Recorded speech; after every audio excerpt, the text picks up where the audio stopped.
Haleluya, puji Tuhan, hari ini kita bisa kembali beribadah, dan ibadah kita hari ini untuk memperingati kenaikan Tuhan Yesus ke sorga. Ya, bila kita memiliki satu keyakinan bahwa kita tidak sia-sia di dalam mengiring Tuhan, karena Tuhan tetap setia kepada kita sekalian dan tetap menolong kita. Puji Tuhan, dan hari ini berkenaan dengan kenaikan Tuhan Yesus ke surga, saya akan sampaikan firman Allah ya dengan satu tema, berkat kenaikan Tuhan ke surga. Saudara, ternyata Tuhan Yesus naik ke surga itu tidak hanya sekedar naik, tetapi ternyata dia naik ke surga dan memberikan berkatnya. Ya, haleluya. Jadi kenaikan Tuhan itu bukan hanya sekedar dia naik begitu saja untuk meninggalkan kita, karena memang dia berasal dari surga. Oh, tidak hanya sekedar itu, saudara. Namun kenaikannya ini memiliki arti yang sangat penting bagi kita semua, bagi umat manusia sebenarnya. Ya, yang perlu kita pahami kenaikannya. Melalui kelahirannya dan kematiannya, dia telah mengerjakan pekerjaannya, ya, telah menyelesaikan tugasnya di dalam karya penebusannya, sehingga tak kala dia berada di atas kayu salib, dia berkata, sudah selesai. Ya, haleluya. Dan setelah kebangkitannya dari kematian, 40 hari kemudian dia naik ke surga, naik. Jadi hanya Tuhan yang kita sembah, yang kita memiliki sejarah yang unik, ya. Tuhan pertama bisa mati, sehingga semua orang bisa terheran-heran, Tuhan kok bisa mati. Yang kedua, ternyata dia bangkit, sedangkan manusia yang lain, ya rasul-rasul yang lain mati, ya tetap mati. Tetapi ternyata Yesus bangkit. Tidak cukup bangkit, dia naik ke surga. Wah, coba cari pengalaman di antara yang diyakini oleh saudara-saudara kita yang lain. Tidak ada, kecuali hanya orang percaya kepada Tuhan yang memiliki sejarah yang cukup unik. Ya, dia naik ke surga, dan itu ada buktinya. Kenapa? Karena disaksikan oleh murid-muridnya, ya. Nah, di dalam Lukas pasal 24 ayat 50 sampai 52 dikatakan di sana, lalu Yesus membawa mereka keluar kota sampai dekat Betania. Jadi ketika Tuhan Yesus sudah bangkit, ini murid-muridnya diajak. Di situ ia mengangkat tangannya memberkati. Hebat. Jadi ketika dia ngajak muridnya itu tidak sia-sia. Ternyata setelah sampai di Betania, Tuhan mengangkat tangan dan diberkati. Dan ketika ia sedang memberkati mereka, ia berpisah dari mereka dan terangkat ke surga. Sekali lagi, ini peristiwa yang sangat unik, saudara. Tidak ada, sekali lagi, di dalam sejarah manapun, kapanpun, siapapun yang pernah mati, bangkit, naik ke surga, kecuali satu, yaitu Tuhan Yesus Kristus. Ya, haleluya. dan mereka sujud menyembah kepadanya. Lalu mereka pulang ke Yerusalem kembali lagi bukan dengan sedih, bukan dengan patah hati, tetapi dengan bersuka cita. Tatkala Tuhan naik, Tuhan memberkati mereka semua. Apa yang terjadi? Hatinya jadi gembira. Ini seharusnya yang dimiliki oleh setiap orang percaya kepada Tuhan, supaya tetap memiliki hati yang gembira. Apapun yang terjadi, masalah sesulit apapun, peristiwa apapun, harus kita hadapi dengan hati yang gembira. Karena firman Allah mengatakan hati yang gembira adalah obat yang manjur. Bukan hanya sekedar obat, tapi obat yang manjur, ya. Diceritakan di sini bahwa kenaikan itu disaksikan oleh para rasulnya, para murid-muridnya, ya. Dan mengapa dia harus membawa murid-muridnya untuk menyaksikan kenaikannya? Ini untuk mengantisipasi dari ulahnya si setan, si iblis, yang bisa memutarbalikkan keadaan, ya, sehingga kemudian orang menjadi nggak percaya. Masa ada Tuhan naik ke surga?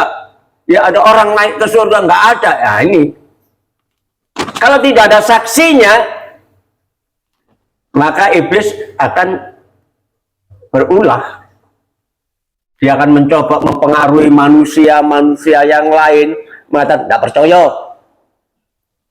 Tuhan Yesus yang mati saja mereka nggak percaya kok. Ya, mereka bilang Yesus nggak mati. Tapi yang mati itu adalah Yudas. Digantikan Yesus. Sampai sekarang keyakinan itu ada.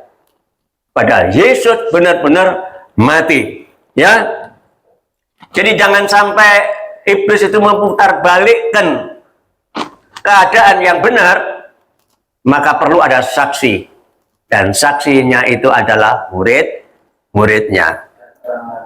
Untuk membuktikan bahwa dia benar-benar naik ke surga.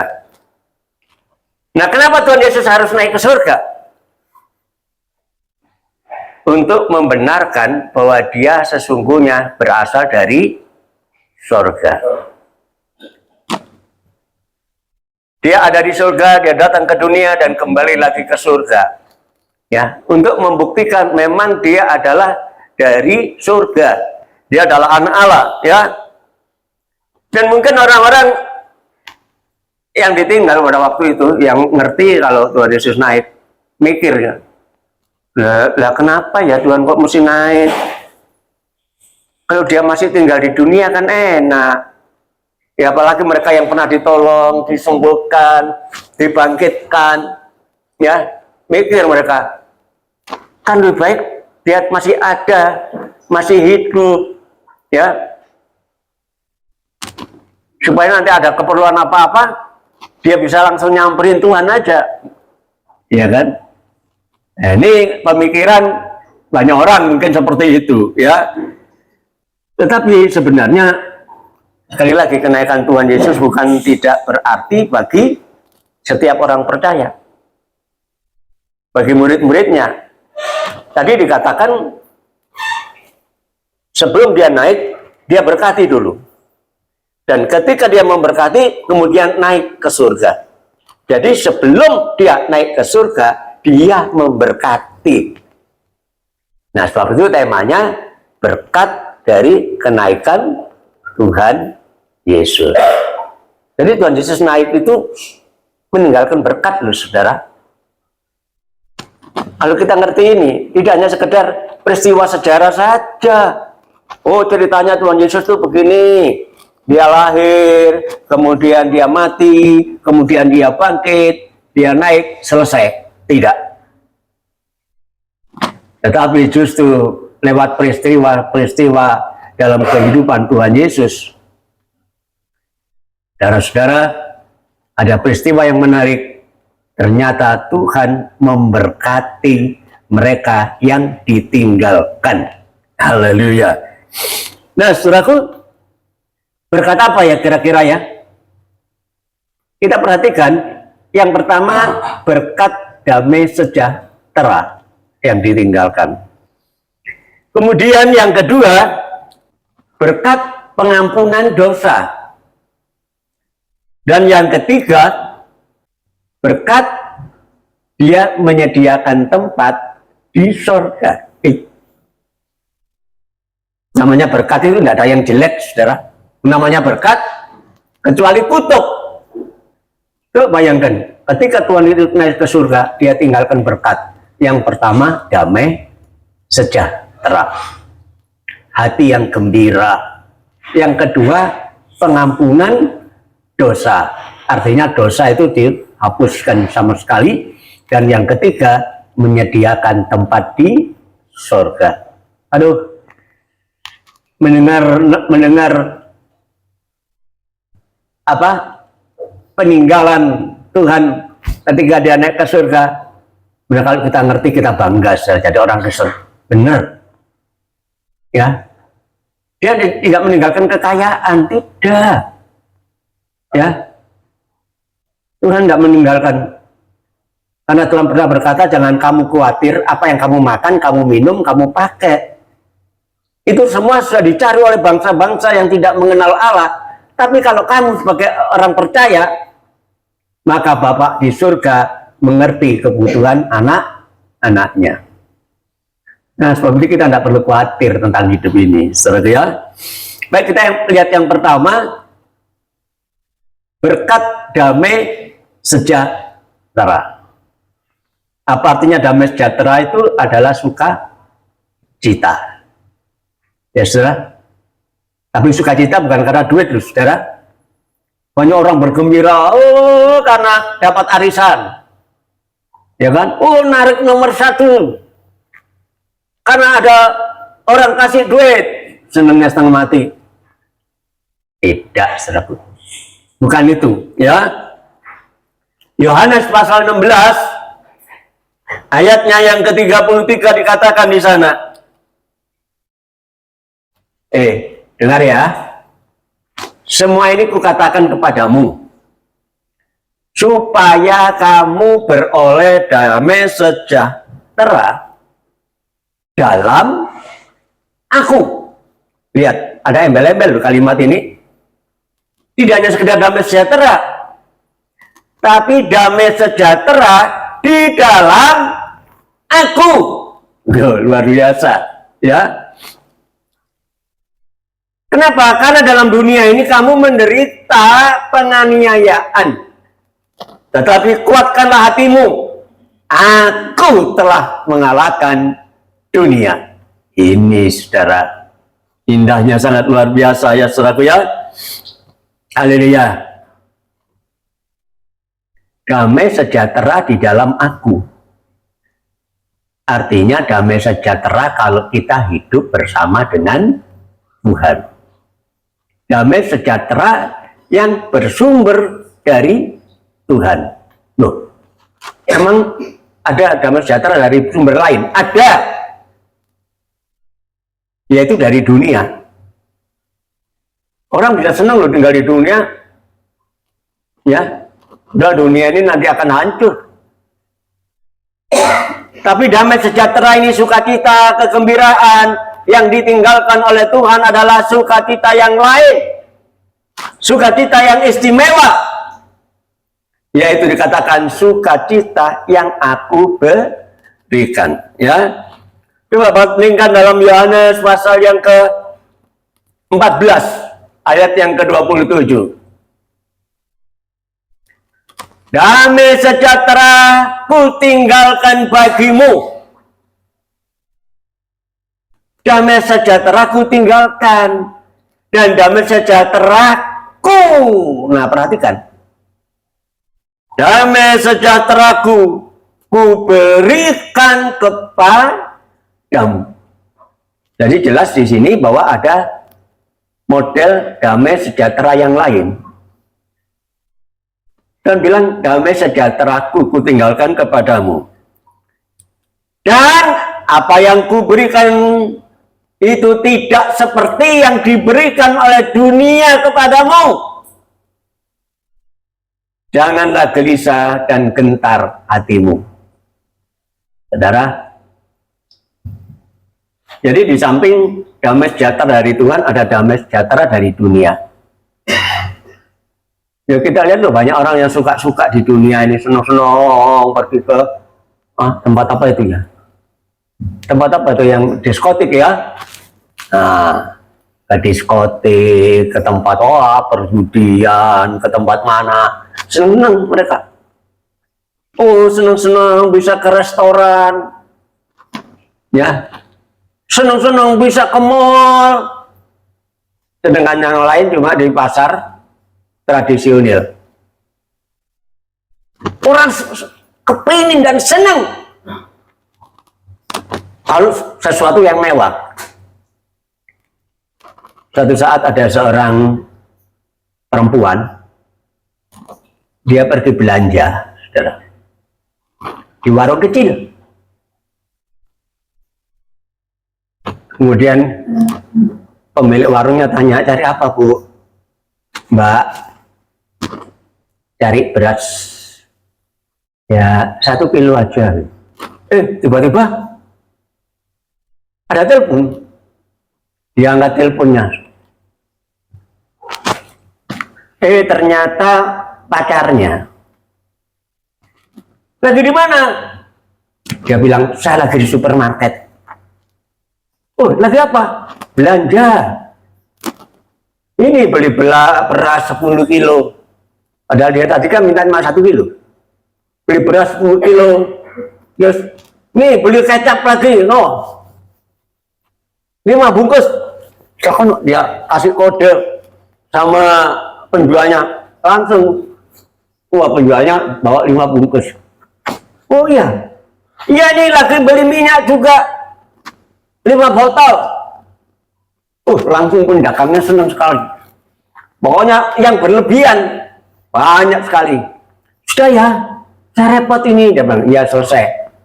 Nah, habis itu ditanya sama penjualnya, Bu, bayarnya pakai apa? Sebentar Mas, ini kembalikan semua barangnya. Loh kenapa? Loh kan saya cuma di toko kelontong kecil. Tadi bukannya ke supermarket. Iya, itu kan pacar saya biar saya tahu kalau saya di supermarket. Makanya beli beras 10 kilo. Kembali kan Pak, cuma 1 kilo saja. Kecapnya cuma 1 aja.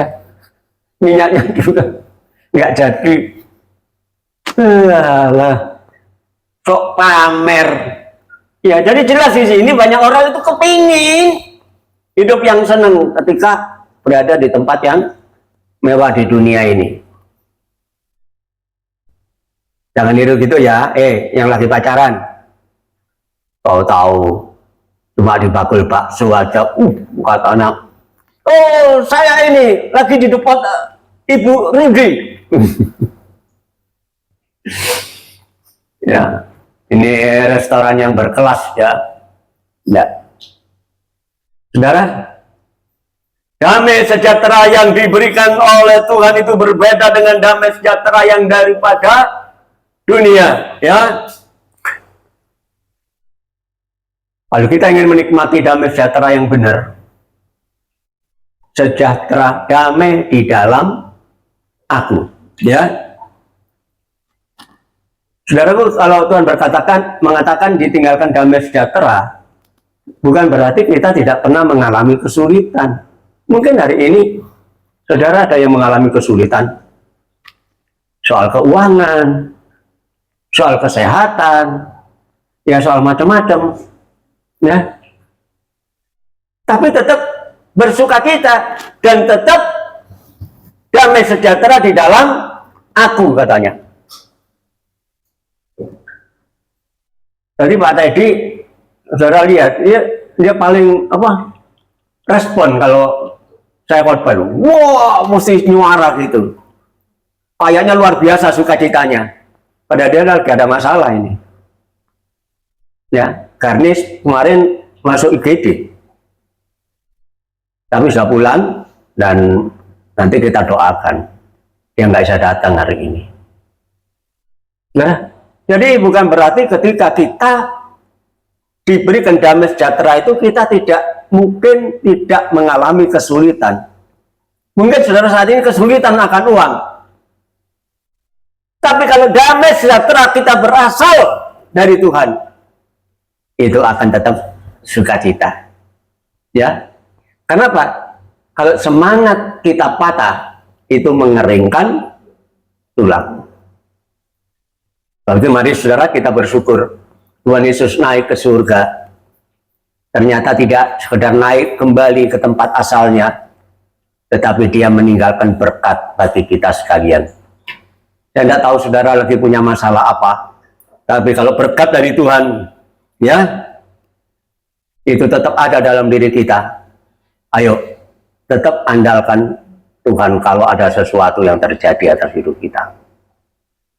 Kita mengandalkan Tuhan, ya, ketika kita lagi mendapatkan masalah atau mengandalkan dunia ini. Itu yang jadi pertanyaan yang harus dijawab. Kali lagi, bukan berarti damai sejahtera karena kita kaya, saudara.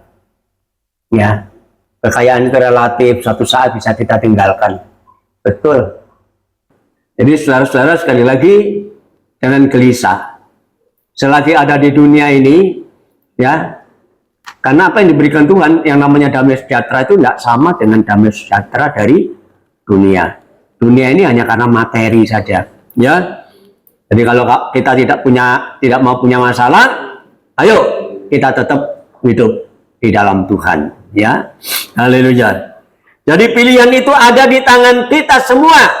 Kita mau menikmati berkat damai sejahtera sehingga kita mampu untuk menghadapi kesulitan. Sebesar apapun kesulitan, kita tetap bisa mampu menghadapinya. Dan kalau kita mengandalkan kekuatan kita sendiri, dunia kita sendiri, oh saudara, kita akan gagal, ya. Nah, yang kedua tadi, yang pertama berkat damai sejahtera, yang kedua berkat pengampunan dosa. Jadi artinya dosa itu dihapuskan, ya.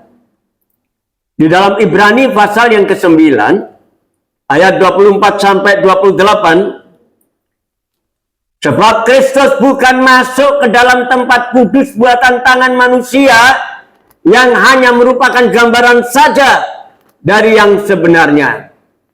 Saudara, Tuhan Yesus dinyatakan sebagai imam besar agung. Di dalam perjanjian lama, itu Tuhan pernah menyuruh bangsa Israel membuat Baitul Muqaddis, tabernakel, ya, yang terdiri dari 3 ruangan itu, halaman, ruangan kudus, dan ruangan maha kudus. Tetapi imam besar itu hanya setahun sekali masuk ke ruangan maha kudus dengan membawa persembahan darah binatang, ya. Tetapi Tuhan Yesus dikatakan masuk ke dalam surga sendiri untuk menghadap hadirat Allah guna kepentingan kita. Jadi ketika dia masuk bukan untuk kepentingannya sendiri, tetapi demi kepentingan kita. Dan dikatakan dia bukan masuk untuk berulang-ulang mempersembahkan dirinya sendiri, sebagaimana imam besar setiap tahun masuk ke dalam tempat kudus dengan darah yang bukan darahnya sendiri. Jadi seperti yang saya katakan tadi, imam besar itu masuk setiap tahun, bolak-balik masuk. Tapi dia tidak mempersembahkan dirinya, dia tidak membawa darahnya sendiri, tapi darah binatang. Dia mengadakan grafita di situ, mohon pengampunan, pertama untuk dirinya sendiri, untuk keluarga, rumah tangganya, dan kemudian untuk bangsa Israel. Ya, jadi yang pertama untuk dirinya sendiri, kemudian untuk umat Israel. Tetapi Yesus tidak berulang-ulang. Dia sekali saja masuk dengan membawa darahnya sendiri. Wih, luar biasa, saudara. Ya, ini satu hal yang belum pernah terjadi, ya. Sebab jika demikian, ia harus berulang-ulang menderita sejak dunia ini dijadikan. Ya kalau dia seperti imam besar di dunia, dia harus berulang-ulang menderita. Dia cukup sekali saja. Tetapi sekarang ia hanya satu kali saja menyatakan dirinya pada zaman akhir untuk menghapuskan dosa oleh korbannya. Jadi sekali saja Tuhan Yesus mati, tapi bukan untuk dosanya sendiri karena dia bukan orang berdosa, ya, tetapi untuk dosa orang-orang yang percaya, dihapus oleh korbannya, ya. Dan sama seperti manusia yang sudah ditetapkan untuk mati hanya satu kali saja, dan sesudah itu dihakimi. Setelah kita mati tidak berulang-ulang loh. Mati bangun, mati bangun, mati bangun. Udah. Ya. Jadi kalau sampai kita sudah pernah mati dan dibangkitkan lagi oleh Tuhan, itu anugerah. Benar. Sebab itu jangan main-main dengan hidup kita. Kalau kita sudah diberkati Tuhan, kita bisa, ya yang dulu sudah nggak tertolong, sekarang bisa bangkit lagi. Setia kepada Tuhan. Itu penting. Ya. Manusia mati hanya satu kali, sesudah itu dihakimi, saudara. Makanya ada banyak orang yang tidak kepingin mati kan? Ayo, angkat tangan. Siapa yang kepingin mati? Siapa yang kepingin mati dulu? Nah, nggak ada yang angkat tangan. Karena kita tahu, sudah mati pasti dihakimi. Orang yang nggak ngerti, sembrono. Banyak utang nggak bisa bayar, lebih baik bunuh diri aja, mati. Nggak ngerti kalau sudah mati kemana? Kita dihakimi, saudara. Dan sama seperti manusia ditetapkan mati hanya satu kali saja, dan sesudah itu dihakimi, demikian pula Kristus hanya satu kali saja mengorbankan dirinya. Sesudah itu ia akan menyatakan dirinya sekali lagi tanpa menanggung dosa untuk menganugerahkan keselamatan kepada mereka yang menantikan dia. Tuhan Yesus nanti akan datang kembali, ya, tetapi bukan sebagai bayi lagi. Bukan datang kembali untuk mati, dikorbankan, tidak. Tapi dia akan datang kembali menjadi raja di atas segala raja. Berbahagialah kalau sampai hari ini kita menantikan kedatangan Tuhan. Kita yakin Tuhan Yesus akan datang kembali dan menjemput setiap orang percaya. Saya yakin. Katanya dikatakan untuk keselamatan kepada mereka yang menantikan dia. Saudara, kita nggak perlu ragu lagi, ya, tentang keselamatan. Orang lain masih bingung loh, mencari jalan keselamatan. Benar. Tetapi Tuhan Yesus berkata, akulah jalan kebenaran dan hidup. Tidak ada seorang pun yang sampai kepada Bapa kalau tidak melalui aku. Hanya Yesus saja. Ya. Di bawah kolong langit ini tidak ada nama lain yang dikaruniakan kepada manusia, yang dimana setiap orang percaya kepadanya, dia selamat. Haleluya. Kalau kita ngerti ini, aduh, kita tidak akan pernah males beribadah.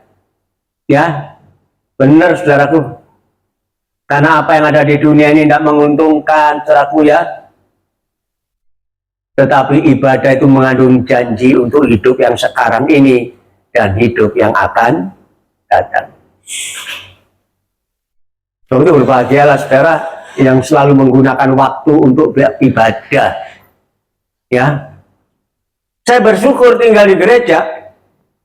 Jadi nggak pernah berhenti, saya nggak pernah nggak ibadah karena saya tinggal di gereja.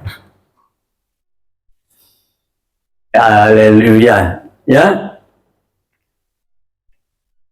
saudaraku, Tuhan Yesus datang bukan untuk meniadakan hukum Taurat, ya, tapi untuk menggenapi. Jadi ketika pernah terjadi di hukum Taurat itu imam-imam membawa persembahan, maka Tuhan Yesus menggenapi. Karena itu memang kegenapan dari apa yang pernah dikerjakan.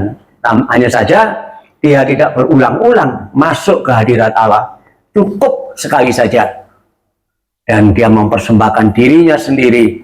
Setiap orang ya akan kemudian menikmati keselamatan. Satu hal yang sangat luar biasa, dia menjadi pembela kita. Kalau itu jangan khawatir, saudara. Ya, apapun yang terjadi dalam hidup kita, kalau kita yakin Tuhan Yesus mati untuk kita, naik juga untuk kita, dialah yang akan membela segala persoalan saudara yang terjadi. Ya, puji Tuhan. Ya. Dan yang ketiga tadi dikatakan, saudaraku, menyediakan tempat di surga. Wah, siapa yang pernah pergi ke surga? Angkat tangan. Ada enggak? Mimpi aja enggak pernah.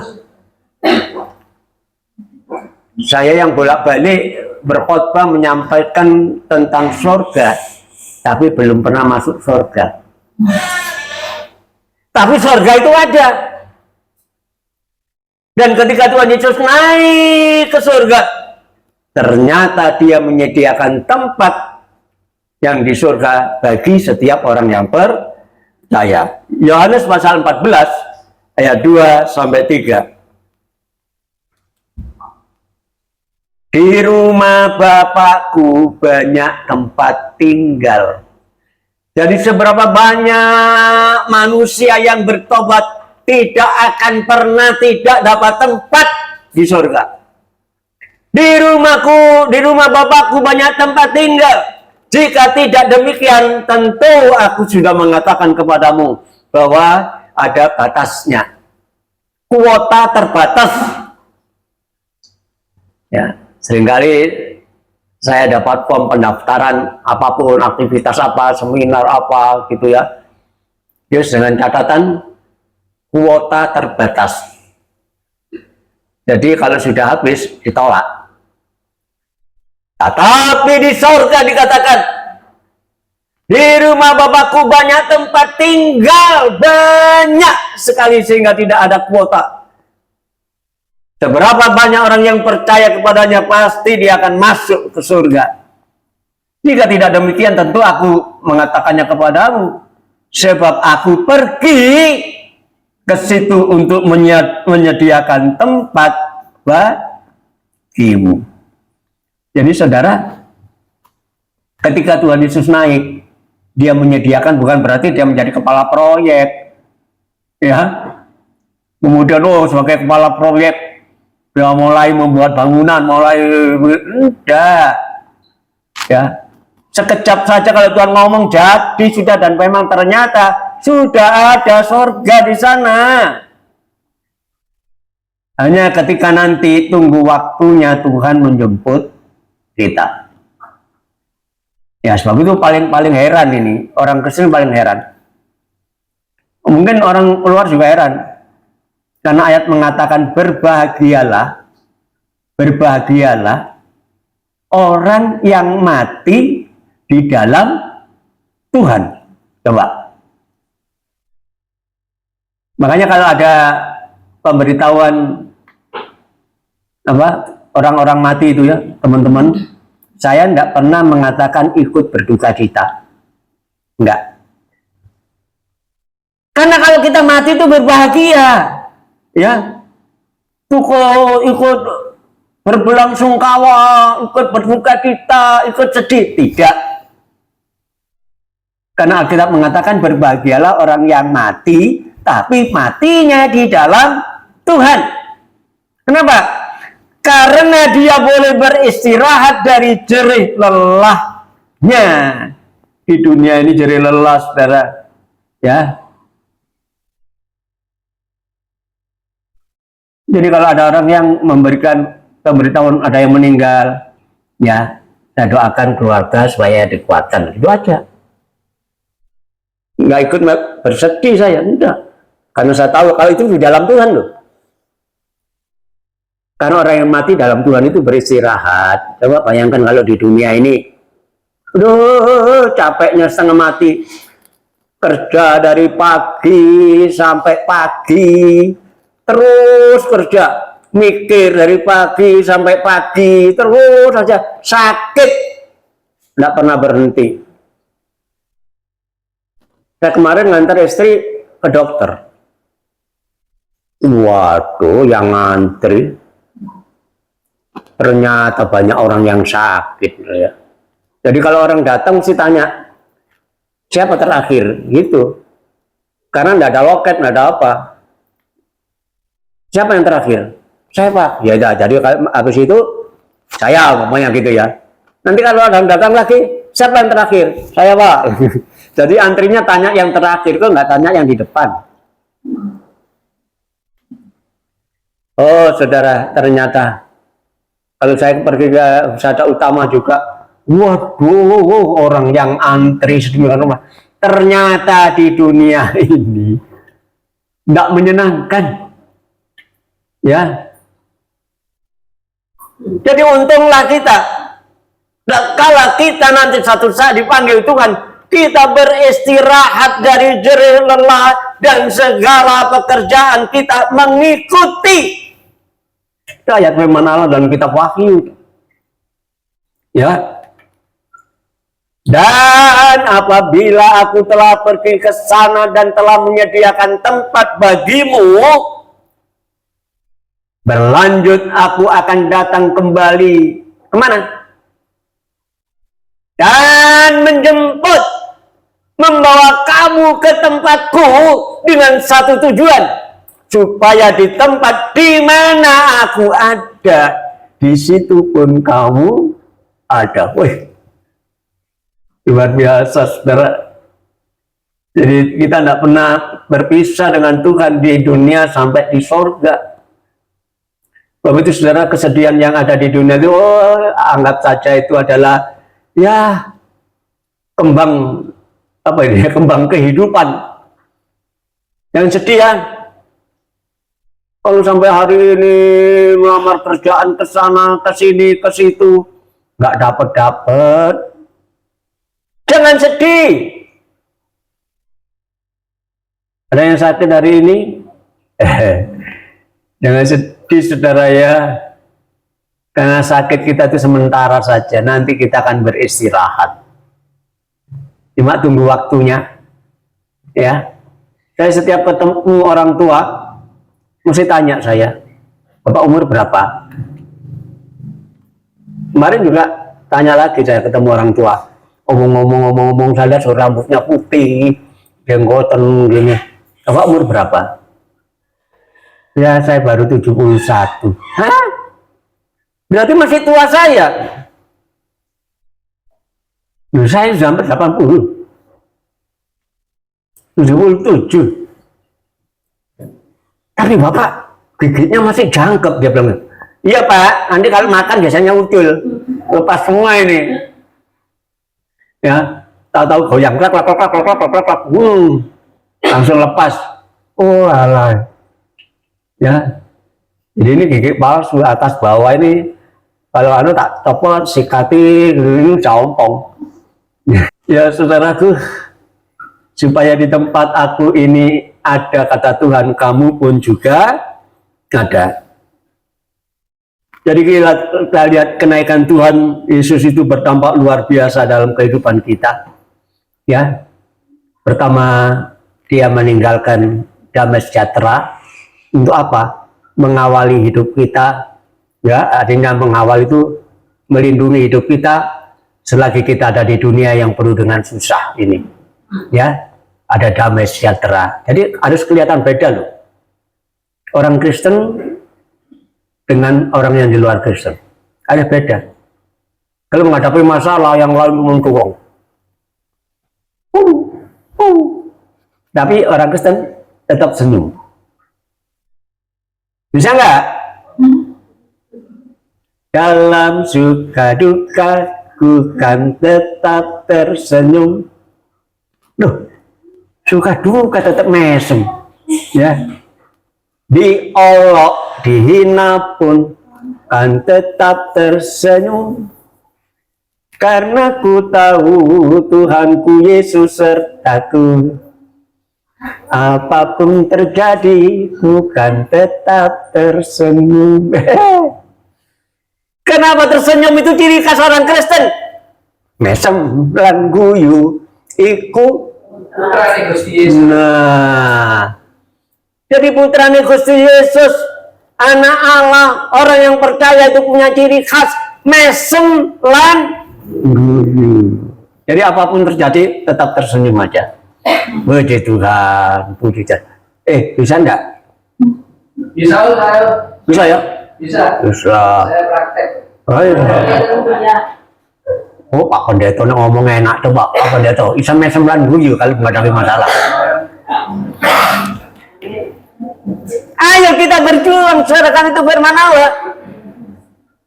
Ya, Dia memberikan damai sejahtera bagi kita. Ketika Dia naik ke surga, Dia tinggalkan damai sejahtera karena Tuhan tahu di dunia ini telah mengalami kesesakan. Ya. Di samping itu kita bersyukur. Kenapa? Dosa kita dibereskan. Kita bukan orang berdosa lagi loh ya.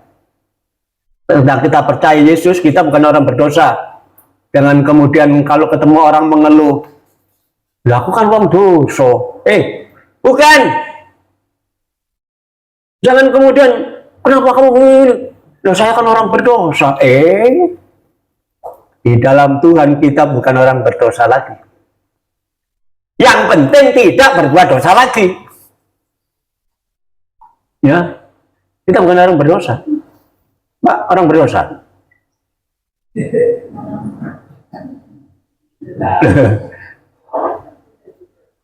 Kita bukan orang berdosa. Ya kenapa? Dosa kita sudah dihapuskan. Ya. Dan satu hal lagi, orang yang tidak berdosa itu punya hak masuk di dalam kerajaan surga. Ya, tunggu waktunya Tuhan Yesus datang kembali, saudara, dan kita bersama-sama. Ya, kalau kita belum mati, nanti Tuhan Yesus datang, yang mati dalam Kristus dibangkitkan, dan kita yang masih hidup, tubuh kita diubah dalam tubuh kemuliaan, dan kemudian bersama-sama menyongsong Tuhan ke udara. Amin. Haleluya. Saudara, bangga kita bisa terbang ke udara, tidak pakai pesawat. Ya. Dan tidak balik lagi. Haleluya. Ya. Tempat kita tinggal di surga, dan saudara tahu, kira-kira surga itu gambarannya gimana sih? Bolak-balik ngomong surga, ya kasih gambaran lah surga itu. Apa kira-kira seperti di mall situ, di WTC, di ITC, Pakuwon, ya di mana gitu? Apa seperti itu? Tidak. Mari kita baca di dalam Wahyu pasal 21 ayat yang ke-21.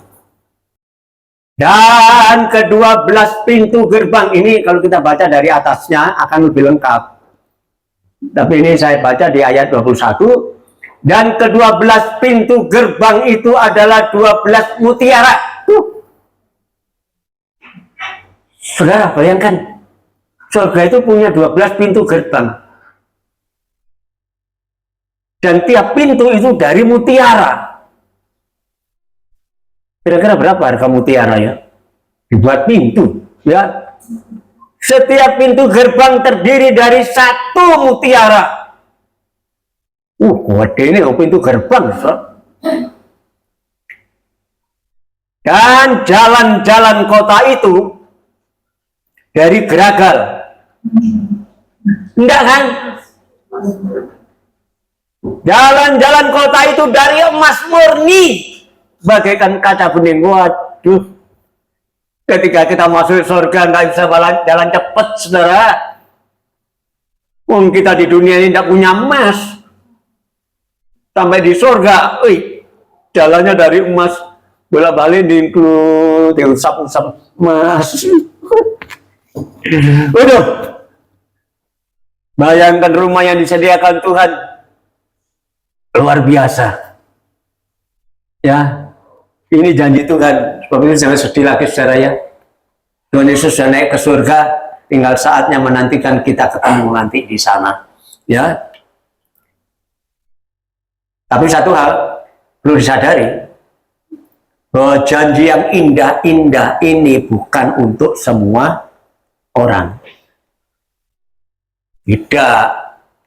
Walaupun sekarang mungkin orang bisa membaca Alkitab, mengerti bagaimana nanti ya akhir hidup ini ketika Tuhan Yesus datang. Banyak orang tahu, tapi sekali lagi bukan semua orang bisa menikmati. Ya. Tetapi siapa? Hanya orang yang percaya. Banyak orang di dunia ini ya. Tapi siapa yang bisa menikmati? Hanya orang yang percaya kepada Tuhan Yesus. Bersyukurlah dan banggalah kita sudah menjadi orang percaya. Tapi sekarang masih punya satu tugas lagi bagi kita sementara menantikan Tuhan. Ayo, beritakan keselamatan ini. Beritakan berita yang indah, sukacita dan menjanjikan ini kepada semua orang. Mungkin ada anggota keluarga kita yang belum selamat. Jangan sampai nanti kalau kita di dunia ini kita bersama-sama, tapi nanti pada saat kematian kita berpisah. Ayo tolong mereka semua. Anggota keluarga kita, anak kita, saudara kita, sepupu kita. Kita punya tanggung jawab. Beritakan. Karena kita sudah tahu nanti akhir hidup kita, ya kita bangga jadi orang percaya kepada Tuhan. Tinggal kita sekarang bagaimana kita beritakan Injil kerajaan ini sampai nanti saatnya Tuhan Yesus datang kembali. Amin. Haleluya. Tuhan memberkati kita semua.